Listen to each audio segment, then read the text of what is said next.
nos encontrábamos seguros dentro de la casa, bajo la alegre luz y el calor de la habitación, aquella sugerencia me resultó simplemente grotesca.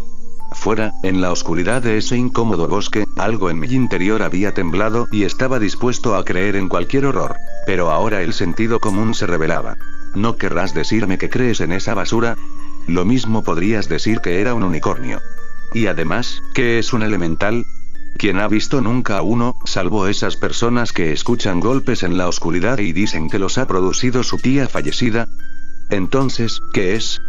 Pensaría que sobre todo son nuestros nervios, contesté. Sinceramente reconozco que tuve escalofríos cuando crucé el bosque la primera vez, y fue mucho peor cuando lo hice acompañado por ti. Pero eran solo nervios. Nos asustábamos de nosotros mismos, y nos dábamos miedo el uno al otro. ¿Y también los perros se asustan de sí mismos, y los unos a los otros? ¿Y los pájaros? Era bastante difícil darle una respuesta. Y lo cierto es que abandoné. Siguió hablando. Bueno, solo por el momento supongamos que alguna cosa, no nosotros mismos, nos asustó a nosotros, a los perros y los pájaros. Y que vimos algo semejante a una babosa enorme y fosforescente. No le daré el nombre de elemental, si pones objeciones a eso. Lo llamaré eso. Además hay otra cosa que explicaría la existencia de eso. ¿A qué te refieres? Bueno, se supone que eso es alguna encarnación del mal. Es una forma corpórea del diablo. No solo es espiritual, es material en la medida en que puede ser visto, en forma corporal, y oído, y también, tal como observaste, olido, y griega. Que Dios no lo permita, tocado.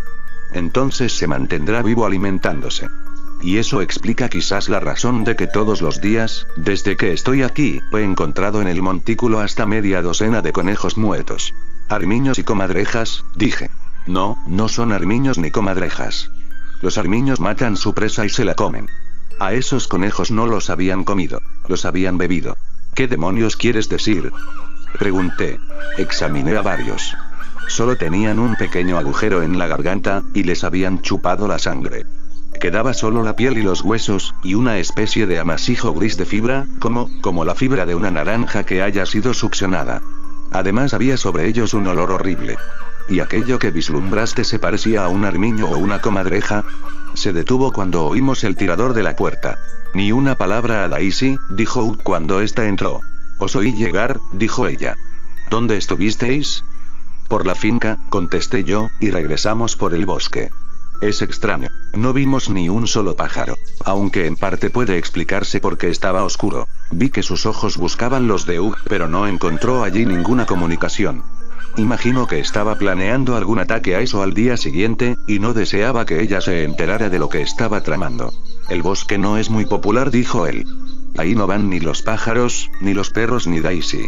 Debo añadir que también yo comparto esa sensación, pero tras vencer el terror de su oscuridad, he roto el hechizo. ¿Estaba todo tranquilo, no? Preguntó ella. Tranquilo no sería la palabra exacta. Podríamos haber oído a 1 kilómetro de distancia la caída de la aguja más pequeña. Esa noche, después de que ella se acostara, hablamos de nuestros planes.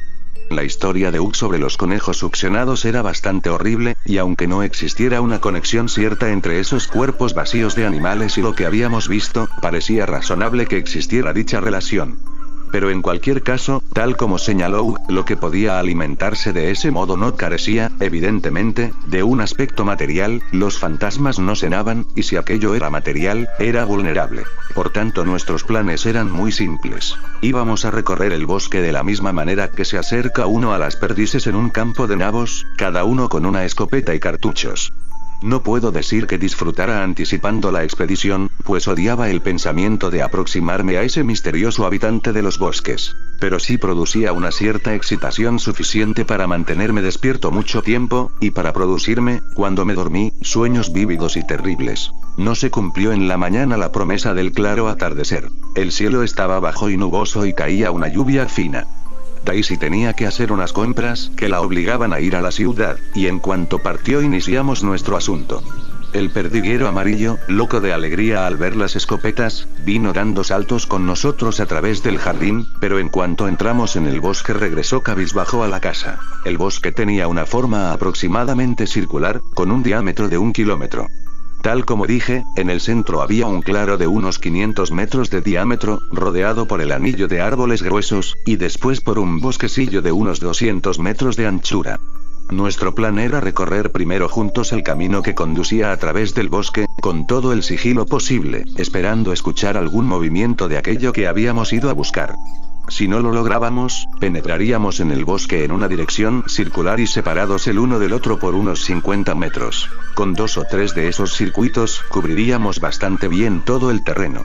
No teníamos ninguna idea de la naturaleza de nuestra presa, si trataría de escapar de nosotros o podría atacar. Sin embargo, parecía que el día anterior nos había evitado. La lluvia llevaba una hora cayendo uniformemente cuando entramos en el bosque. Siseaba un poco en las copas de los árboles. Pero era tan espesa la cobertura que el suelo apenas estaba húmedo.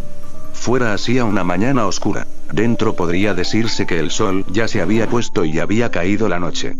Con gran silencio recorrimos el camino de hierba, donde nuestros pasos no hacían ruido, y en una ocasión captamos una varada de ese olor a corrupción viva. Pero aunque nos detuvimos y prestamos atención no se oyó sonido alguno, salvo la lluvia sibilante sobre nuestras cabezas. Cruzamos el claro y llegamos a la puerta del otro extremo sin encontrar señal alguna. Nos tendremos que meter entre los árboles, dijo Uck. Será mejor empezar por donde antes lo olimos. Regresamos allí, una zona situada hacia la mitad del círculo de árboles. El olor seguía suspendido en el aire sin viento. Adelántate unos 50 metros, dijo él. Luego partiremos. Si cualquiera de nosotros da con una pista, lanzará un grito. Avancé por el camino hasta tener la distancia adecuada, le hice una señal y nos metimos entre los árboles. Jamás había conocido esa sensación de soledad profunda. Sabía que Uga avanzaba en paralelo conmigo, a solo 50 metros, y si detenía mi avance podía oír débilmente sus pasos sobre las hojas de haya. Pero al mismo tiempo, en ese lugar oscuro me sentía como si estuviera completamente apartado de toda compañía humana. El único ser vivo que acechaba allí era esa monstruosa y misteriosa criatura maligna. Tan juntos estaban los árboles unos de otros, que no podía ver más allá de 10 metros en ninguna dirección. Todos los lugares exteriores al bosque parecían infinitamente remotos, e infinitamente remoto me resultaba también todo lo que me había sucedido en la vida humana normal. En ese lugar antiguo y maligno me sentía desprovisto de todas las experiencias sanas. La lluvia había cesado, ya no susurraba en las copas de los árboles, ya no era un testigo de que existía un mundo y un cielo exteriores, y solo algunas gotas caían desde los árboles sobre las hojas de haya. De repente oí la señal de la escopeta de Ugg, seguida por un grito. He fallado, gritó. Va en tu dirección. Le oí correr hacia mí, sobre las crujientes hojas de haya, y sin duda sus pasos ahogaron un ruido más sigiloso que estaba cercano a mí. Supongo ahora que hasta que volví a oír otro tiro de Ugg todo sucedió en menos de un minuto. De haber tardado más creo que no podría estar contándolo ahora. Me preparé entonces, tras oír las voces de Ugg, con la escopeta amartillada, dispuesta a llevármela al hombro, y escuché sus pasos a la carrera. Pero seguía sin ver nada ni oír nada a lo que disparar. De pronto, entre dos hayas, muy cerca de mí, vi lo que solo soy capaz de describir como una esfera de oscuridad. Rodaba velozmente hacia mí, sobre los escasos metros que nos separaban, y ya demasiado tarde escuché debajo el crujido de las hojas de haya. Antes de que me alcanzara, mi cerebro comprendió qué era, o qué podía ser, pero antes de que pudiera levantar la escopeta para disparar esa nada estaba sobre mí. Me arrebataron la escopeta de la mano y me vi envuelto en la negrura, que era la esencia misma de la corrupción. Me derribó, caí boca arriba y mientras estaba allí tumbado, sentí sobre mí el peso de ese asaltante invisible. Al mover desesperadamente las manos, estas tocaron algo frío, barroso y peludo. Mis manos resbalaron en aquello y un momento después, sentí sobre mi hombro y cuello algo parecido a un tubo de goma. El extremo se sujetó a mi cuello como una serpiente, y sentí que la piel se levantaba debajo. Intenté de nuevo desgarrar y apartar de mí aquella fuerza obscena, y mientras forcejeaba oí los pasos de Ugg muy cerca de mí a través de aquella capa de oscuridad que lo ocultaba todo. Como tenía la boca libre, grité. Aquí, aquí. Cerca de ti, donde está más oscuro. Sentí sus manos sobre las mías y que esa fuerza añadida separaba de mi cuello lo que lo estaba succionando. Lo que tenía enrollado con fuerza sobre las piernas y el pecho se sacudió, forcejeó y se relajó. Fuera lo que nuestras 4 manos sujetaban, se escabulló y vi a Ugg de pie junto a mí. A 1 o 2 metros, desapareciendo entre los troncos de hayas, estaba esa negrura que había caído sobre mí. Ugg levantó la escopeta y le disparó su segundo cartucho. La negrura se dispersó, y allí estaba lo que habíamos buscado, sacudiéndose y retorciéndose como un enorme gusano. Todavía estaba vivo, así que cogí la escopeta, que tenía a mi lado, y le disparé 2 cartuchos más. Las sacudidas fueron convirtiéndose en simples estremecimientos, hasta que finalmente se quedó inmóvil. Con la ayuda de Ugg me puse en pie y los dos volvimos a cargar antes de acercarnos. Sobre el suelo había algo monstruoso, mitad babosa mitad gusano. No tenía cabeza. Terminaba en una punta roma con un orificio. Era de color gris, cubierto de unos pelos negros dispersos. Creo que su longitud era de algo más de 1 metro, su grosor en la zona más ancha era como el del muslo de un hombre, reduciéndose hacia cada extremo. Los perdigones le habían dado por todas partes, y de los agujeros que habían hecho no resumaba sangre, sino una materia gris y viscosa. Mientras estábamos allí en pie se inició un rápido proceso de desintegración y decadencia. Fue perdiendo el perfil, se fundió, se licuó y 1 minuto después estábamos observando una masa de hojas de haya manchadas y coaguladas. Rápidamente el licor de la corrupción desapareció, y no quedó a nuestros pies rastro alguno de lo que allí había habido. Desapareció el poderoso hedor y brotó entonces el dulce aroma de la tierra húmeda de primavera, y desde arriba entró el fulgor de un rayo de sol que traspasaba las nubes. Entonces unos ruidos repentinos entre las hojas muertas hicieron que el corazón se me sobresaltara de nuevo y amartillé la escopeta. Pero solo era el perdiguero amarillo de Ugg, que se había unido a nosotros. Nos miramos el uno al otro. ¿No estás herido?, preguntó él. Ni una pizca, contesté manteniendo alta la barbilla. No tengo la piel abierta, ¿verdad?